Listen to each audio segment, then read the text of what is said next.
Assalamualaikum warahmatullahi wabarakatuh. Perkenalkan, saya Fatin Suhana dengan NIM 22003179 dari Departemen Pendidikan Luar Biasa, sesi 123. Di sini saya akan mempresentasikan tentang implikasi azas-azas pendidikan sepanjang hayat. Berikut pembahasannya. Yang pertama, pengertian pendidikan sepanjang hayat. Pendidikan sepanjang hayat, lifelong education, adalah suatu sistem pendidikan yang dilaksanakan oleh manusia sejak manusia lahir sampai meninggal dunia. Dengan pendidikan sepanjang hayat, manusia senantiasa belajar melalui peristiwa yang terjadi dalam kehidupan sehari-hari atau pengalaman yang telah dialaminya. Sebagai asas, pendidikan sepanjang hayat menjadi sebuah motivasi dalam pengembangan keilmuan. Sutarya Krisnamansyah mengemukakan bahwa gagasan pendidikan sepanjang hayat lebih cocok dilihat sebagai konsep utama dalam perencanaan pendidikan.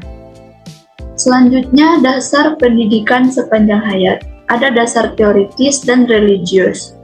Konsep pendidikan sepanjang hayat awalnya dikenalkan oleh filosof dan pendidik Amerika yang bernama John Dewey yang dipopulerkan oleh Paul Langrand dalam bukunya yang berjudul An Introduction to Lifelong Education. Menurutnya, pendidikan itu menyatu dengan kehidupan. Yang kedua ada dasar yuridis. Ketetapan MPR mengenai GBHN yaitu menetapkan prinsip pembangunan nasional. Antara lain, pembangunan nasional dilakukan dalam rangka pembangunan manusia Indonesia seutuhnya dan pembangunan seluruh rakyat Indonesia. Pendidikan berlangsung sepanjang hayat dan dilakukan dalam keluarga, sekolah, dan masyarakat. Yang kedua ada UU nomor 2 tahun 1989 Pasal 4 mengenai tujuan dari pendidikan nasional. Yang ketiga, karakteristik pendidikan sepanjang hayat, yaitu pendidikan tak berhenti dengan berakhirnya sekolah formal, mencakup semua tahapan pendidikan prasekolah, sekolah dasar, menengah, dan seterusnya, mencakup pola pendidikan formal maupun non-formal yang pembelajarannya terencana. Rumah memainkan peran utama dan pertama dalam memulai PSH. Masyarakat memainkan peran penting sejak anak mulai berinteraksi dengan masyarakat yang kemudian dilanjutkan dengan fungsi edukatif. Yang keempat, tujuan pendidikan sepanjang hayat. Adapun tujuannya yaitu mengembangkan potensi kepribadian manusia sesuai dengan kodrat dan hakikatnya. Mengingat proses pertumbuhan dan perkembangan kepribadian manusia yang bersifat dinamis, maka pendidikan wajar berlangsung sepanjang hayat. Yang kelima, pentingnya pendidikan sepanjang hayat. Ada banyak dasar pemikiran yang mengemukakan bahwa pendidikan sepanjang hayat itu penting. Dasar pemikiran tersebut dapat ditinjau dari segi yang pertama, ideologis. Setiap manusia dilahirkan ke dunia mempunyai hak yang sama, khususnya hak memperoleh pendidikan dan peningkatan pengetahuan serta keterampilan. Yang kedua, ekonomis. Cara yang paling efektif untuk keluar dari lingkungan kebodohan adalah melalui pendidikan. Selanjutnya, sosiologis. Para orang tua di negara berkembang kurang menyadari bahwa pentingnya pendidikan sekolah bagi anak mereka. Selanjutnya, politis. Pada negara demokrasi, hendaknya seluruh rakyat menyadari bahwa pentingnya hak milik dan memahami fungsi dari pemerintah. Selanjutnya, teknologis. Sarjana, teknisi, dan pemimpin di negara berkembang butuh memperbarui pengetahuan dan keterampilan mereka. Dari segi psikologis dan pedagogis, perkembangan iptek yang pesat mempunyai pengaruh yang besar terhadap konsep, teknik, dan metode pendidikan. Reja Mudyaharjo memberikan alasan betapa pentingnya pendidikan sepanjang hayat, yaitu terbatasnya daya tampung pendidikan sekolah tidak sesuai dengan harapan masyarakat, perubahan masyarakat dan peran sosial globalisasi dan pembangunan, masih menggunakan sumber daya yang kurang optimal, perkembangan pendidikan yang berkembang pesat di zaman modern. Yang keenam, implikasi pendidikan sepanjang hayat pada program pendidikan. Penerapan asas pendidikan sepanjang hayat pada isi program pendidikan dan sasaran pendidikan di masyarakat mengandung kemungkinan yang luas. Adapun implikasi pendidikan sepanjang hayat pada program pendidikan dikelompokkan menjadi beberapa kategori. Yang pertama, pendidikan baca tulis fungsional. Program ini tidak hanya penting bagi pendidikan sepanjang hayat. Hal ini dikarenakan relevansinya yang ada pada negara berkembang dengan sebab masih banyaknya penduduk yang buta huruf. Yang kedua, pendidikan vokasional, yaitu program pendidikan di luar sekolah bagi anak di luar batas usia sekolah ataupun sebagai pendidikan formal dan non-formal. Selanjutnya, pendidikan profesional. Apa yang berlaku bagi pekerja dan buruh, berlaku juga bagi profesional. Bahkan tantangan untuk mereka jauh lebih besar. Selanjutnya, pendidikan ke arah perubahan dan pembangunan. Pendidikan bagi anggota masyarakat dari berbagai golongan usia agar mereka mampu mengikuti perubahan sosial. Pendidikan kewarganegaraan dan kedewasaan politik. Di samping tuntutan penguasaan iptek, dalam kondisi sekarang ini, pola pikir masyarakat yang semakin maju dan kritis, maka dibutuhkan pendidikan kewarganegaraan dan kedewasaan politik bagi setiap warga negara. Selanjutnya, pendidikan kultural dan pengisian waktu luang.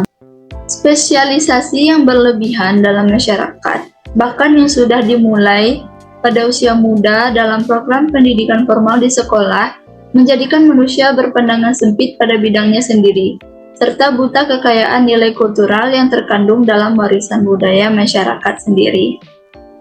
Hal yang perlu dihidupkan dalam proses perkembangan pendidikan sekolah antara lain perkembangan peserta didik, kemandirian anak, vitalitas model hubungan demokrasi, vitalisasi jiwa eksploratif, kebebasan, menghidupkan pengalaman anak, keseimbangan pengembangan, aspek personal dan sosial, serta kecerdasan emosional dan spiritual. Yang ketujuh, implikasi pendidikan sepanjang hayat pada sasaran pendidikan. Yang pertama ada para buruh dan petani. Kategori petani sebagai sasaran layanan pendidikan sepanjang hayat disebabkan karena tingkat pendidikan yang mereka miliki sebagian besar masih relatif rendah. Yang kedua, golongan remaja yang terganggu pendidikan sekolahnya. Golongan remaja yang menganggur karena tidak mendapatkan pendidikan dan keterampilan sebab kurangnya bakat dan kemampuannya membutuhkan pendidikan vokasional yang khusus. Selanjutnya, para pekerja yang berketerampilan. Program yang disediakan yaitu harus mampu menyelamatkan mereka dari bahaya keusangan pengetahuan dan otomasi mendapatkan keterampilan baru. Program itu harus membuka jalan bagi mereka untuk naik jenjang dalam rangka promosi kedudukan yang lebih baik. Selanjutnya, para teknisi dan golongan profesional. Mereka umumnya menduduki posisi penting dalam masyarakat. Kemajuan masyarakat banyak tergantung pada golongan ini. Selanjutnya, para pemimpin dari masyarakat. Para pemimpin dalam masyarakat perlu memperbaiki idenya agar mereka bisa terus berfungsi memimpin masyarakat sesuai dengan gerak dan kemajuan pembangunan. Selanjutnya, para anggota masyarakat yang sudah tua. Mereka juga membutuhkan program pendidikan dalam rangka pendidikan sepanjang hayat. Pendidikan sepanjang hayat berwadahkan di setiap lembaga pendidikan sumber informasi sesuai kepentingan perseorangan untuk memenuhi kebutuhan hidup. Oleh sebab itu, lembaga dari pendidikan sepanjang hayat yang kita kenal yaitu pendidikan persekolahan, pendidikan luar sekolah, Sumber informasi berupa terbitan buku, majalah, atau media massa. Wadah pendidikan sepanjang hayat yaitu semua lembaga pendidikan yang ada. Wadah yang digunakan tergantung pada apa yang dibutuhkan oleh individu. Banyaknya pendidikan pada awal kemerdekaan yaitu ada kursus mengetik, steno, dan memegang buku. Sedangkan sekarang sudah banyak ragamnya. Namun steno semakin surut jumlahnya sebab telah hadir teknologi yang baru. Media belajar juga telah berkembang pesat. Secara informal, orang belajar melalui televisi, radio, dan komputer. Orang juga bisa belajar di gedung atau dimanapun mereka berada. Nah, untuk lebih jelasnya, mari kita simak video berikut ini.